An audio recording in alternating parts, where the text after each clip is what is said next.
multimeter 2, switch to continuity, and then you put one end on the M and the other one on the G, and you can hear the beep. So that means they are connected. When you turn the key to turn once, that means L and X will be connected. So let's test it. Bring up the other one. You're gonna test the X. It means position 1 is working. We're gonna test start. Start will be the start pin and the B pin are okay.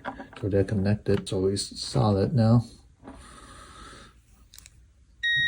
You can hear the beep. That means when you try to start the mower, these two continuity is good. These two are connected.